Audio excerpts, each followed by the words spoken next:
नमस्कार। मैं प्रद्युमन जोशीला कुछ घंटे बाद देश की सबसे बड़ी पार्टी भारतीय जनता पार्टी घोषित कर सकती है हरियाणा में अपना प्रदेश अध्यक्ष। जी हां, नया प्रदेश अध्यक्ष। पिछले कई महीनों से इस बात की टकटकी बार बार लग रही थी कि आखिर बीजेपी जिसने देश के ज्यादातर राज्यों में अपना प्रदेश अध्यक्ष डिक्लेयर कर दिया है, हरियाणा में अब तक नया प्रदेश अध्यक्ष भी नहीं बनाया, ना ही मोहनलाल बड़ोली जो फिलहाल प्रदेश अध्यक्ष हैं उनको रिन्यू किया गया। हरियाणा में 7 नगर निकाय के चुनाव हो चुके हैं। देश के 5 अलग अलग राज्यों में विधानसभा के चुनाव हो चुके हैं। सरकारें बन रही हैं, कहीं बनने वाली हैं। भारतीय जनता पार्टी ने भी अपने 2 राज्यों में जो मुख्यमंत्री होंगे, यानी पश्चिम बंगाल में मुख्यमंत्री की घोषणा कर दी, मुख्यमंत्री ने शपथ ले ली। आसाम में मुख्यमंत्री की घोषणा कर दी है। अब एक बात पर टकटकी है और वो टकटकी है बीजेपी के नए नवेले राष्ट्रीय अध्यक्ष नितिन नवीन अपनी राष्ट्रीय टीम का ऐलान कब करेंगे, और राष्ट्रीय टीम के ऐलान के साथ साथ हरियाणा सहित जो कुछ एक राज्य बाकी हैं जहां प्रदेश अध्यक्ष नहीं नए बनाए हैं, उनका भी ऐलान होने की संभावना है। नितिन नवीन बिहार से आते हैं, बिहार सरकार में मंत्री, कई मर्तबा वहां से विधायक रहे, वर्तमान में बीजेपी के राष्ट्रीय अध्यक्ष हैं। उन्होंने अब तक अपनी नई टीम की घोषणा नहीं की है, यानी राष्ट्रीय उपाध्यक्ष, राष्ट्रीय महामंत्री, राष्ट्रीय मंत्री, राष्ट्रीय कार्यकारिणी, मोर्चों के राष्ट्रीय अध्यक्ष, अलग अलग राज्यों के प्रभारी और सह प्रभारी, इन तमाम पदों की नियुक्तियां अब तक नहीं हुई हैं। हरियाणा सहित कुछ एक राज्य भी ऐसे हैं जहां अब तक बीजेपी ने नया प्रदेश अध्यक्ष नहीं दिया है, लेकिन सबसे महत्वपूर्ण राज्य है हरियाणा, जहां मोहनलाल बड़ोली की किस्मत बड़ी तेज है। लगातार अपनी किस्मत के सहारे बड़ोली साहब का कार्यकाल बढ़ता जा रहा है।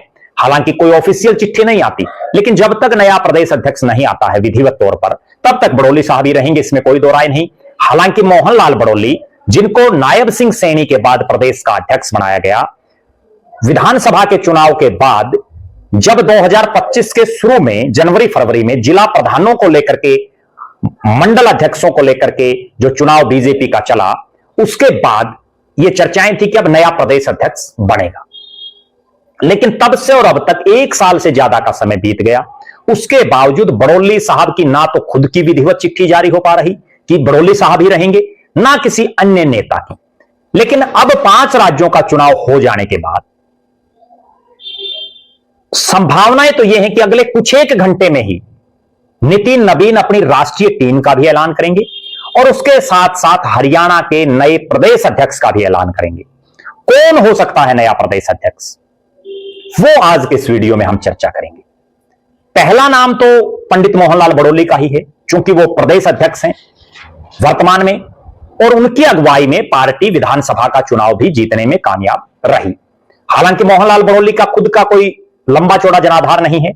अपने राजनीतिक जीवन में केवल एक बार विधायक बने, लोकसभा का चुनाव लड़ा तो इलाके से दूर रहने वाले सतपाल ब्रह्मचारी ने ही उनको हरा दिया चुनाव, मोहनलाल बड़ोली को।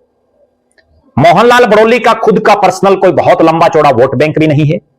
उसके बावजूद चूंकि वो पार्टी के लिए समर्पित हैं, मुख्यमंत्री नायब सिंह सैनी के विश्वास पात्र हैं, नायब सिंह सैनी के साथ प्रदेश के महामंत्री भी रह चुके हैं, इस लिहाज से कहीं ना कहीं मोहनलाल बड़ोली एक मजबूत चेहरे के तौर पर दिख रहे हैं। बड़ोली साहब के अलावा एक चेहरा जिसने ग्राउंड जीरो से उठ करके और संगठन में मेहनत के दम पर लगातार ऊंचाइयों को छुआ है, मुख्यमंत्री नायब सिंह सैनी के विश्वास पात्र हैं। नायब सिंह सैनी के साथ प्रदेश के महामंत्री के तौर पर काम कर चुके हैं। वर्तमान में मोहनलाल बड़ोली साहब के साथ प्रदेश के महामंत्री के तौर पर काम कर रहे हैं। नाम है सुरेंद्र पूनिया।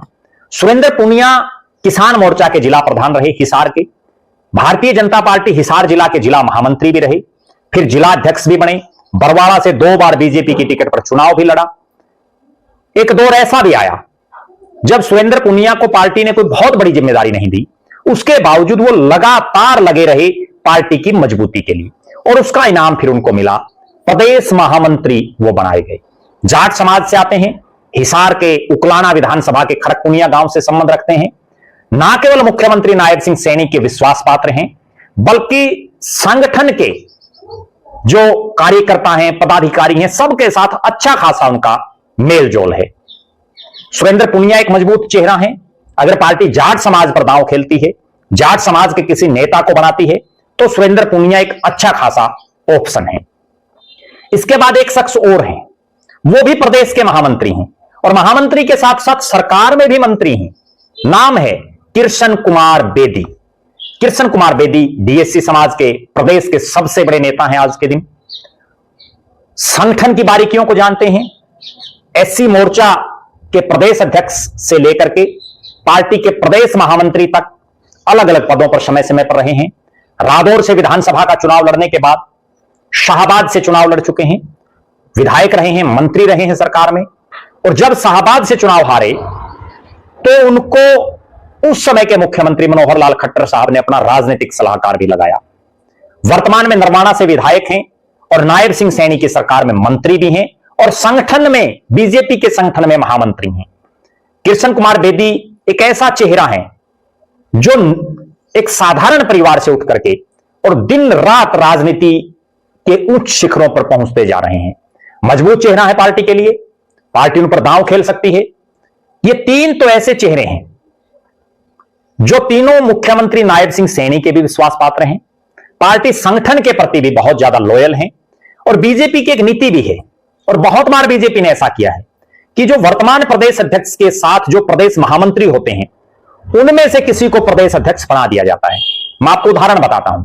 रामविलास शर्मा जब प्रदेश अध्यक्ष थे तो सुभाष बराला प्रदेश महामंत्री थे।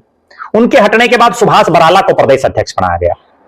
नायब सिंह सैनी जब प्रदेश अध्यक्ष थे तो मोहनलाल बड़ौली प्रदेश के महामंत्री थे, बड़ौली साहब को प्रदेश अध्यक्ष बना दिया गया। अब एक बार फिर से चर्चाएं तो इसी बात की हैं कि इन तीन में से किसी एक की लॉटरी लगने की प्रबलतम संभावनाएं हैं। एक चेहरा और है जिसने जब भी उनको मौका मिला है तो बहुत कुछ खास करने का काम किया है। नाम है जयप्रकाश जेपी दलाल। जयप्रकाश जेपी दलाल चौधरी बंसीलाल के और चौधरी सुरेंद्र सिंह के बड़े नजदीकियों में रहे। लोहारू से विधायक रहे, प्रदेश के वित्त मंत्री, कृषि मंत्री रहे और जब 2019 से और 2024 की जो विधानसभा थी उस मर्तबा 3 उपचुनाव हुए, तीनों में प्रभारी मंत्री के तौर पर जेपी दलाल को लगाया गया और जेपी दलाल ने उन इलाकों में बीजेपी की मजबूती के लिए काम किया जहां पहले बीजेपी का कोई विशेष प्रभाव नहीं था। जेपी दलाल बीजेपी के राष्ट्रीय नेता अमित शाह के भी बड़े नजदीकी माने जाते हैं। पूर्व मुख्यमंत्री मनोहर लाल खट्टर साहब हों या वर्तमान मुख्यमंत्री नायब सिंह सैनी, दोनों के विश्वास पात्रों में वो शामिल हैं। अपना खुद का उनका एक वजूद है और अच्छे खासे साधन संपन्न व्यक्ति हैं। जेपी दलाल राजनीति की बारीकियों को भी जानते हैं। हरियाणा विकास पार्टी में उनकी एक बहुत अहम भूमिका रही है। ये 4 बड़े प्रबल चेहरे दिखाई दे रहे हैं। इन 4 के अलावा भारतीय जनता पार्टी किसी अप्रत्याशित चेहरे को भी कई बार प्रदेश अध्यक्ष बना देती है, किसी ऐसे चेहरे पर भी दांव खेल देती है जो लाइमलाइट में ना हो। उनमें एक नाम और है और वो नाम है सतीश नांदल। सतीश नांदल फिलहाल प्रदेश में उपाध्यक्ष हैं भारतीय जनता पार्टी के और हमने राज्यसभा के चुनाव से 2 महीने पहले बता दिया था कि सतीश नांदल निर्दलीय कैंडिडेट के तौर पर चुनाव लड़ेंगे और वही सच हुआ।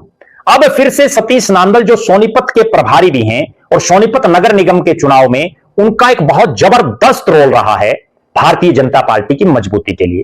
सतीश नांदल रोहतक के किलोई से चौधरी भूपेंद्र सिंह हुड्डा के सामने चुनाव भी लड़ चुके हैं। राज्यसभा में भी वो पॉइंटों से चुनाव हार गए। उसके बावजूद एक ऐसा चेहरा जिस पर बीजेपी दांव लगा सकती है, मनोहर लाल खट्टर हो या नायब सिंह सैनी, दोनों के नजदीकियों में सतीश नांदल का नाम आता है।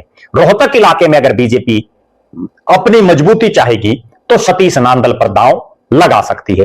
कुल मिलाकर के ये 5 चेहरे, जिनमें 3 जाट समाज से सतीश नांदल, जेपी दलाल और सुरेंद्र पुनिया, एससी या डीएससी समाज से कृष्ण कुमार बेदी और ब्राह्मण समाज से मोहनलाल बड़ौली। इनके अलावा बीजेपी को यह प्रत्याशित चेहरा भी उतार सकती है उसको भी कमान दे सकती है। उस पर और कौन हो सकता है इन 5 के अलावा, हम अगले वीडियो में चर्चा करेंगे। उसमें हम आपको उन अप्रत्याशित चेहरों के नाम बताएंगे कि इनमें से भी किसी की लॉटरी लग सकती है। जो नाम आज लाइमलाइट में नहीं है, उनमें से भी किसी को प्रदेश अध्यक्ष बनाया जा सकता है, क्योंकि ऐसा पहले कई बार हो चुका है। आप दर्शक अपनी बेबाक राय जरूर रखें। आपकी नजरों में कौन नेता होना चाहिए बीजेपी का नया प्रदेश अध्यक्ष, जरूर कमेंट करें। बहुत बहुत धन्यवाद।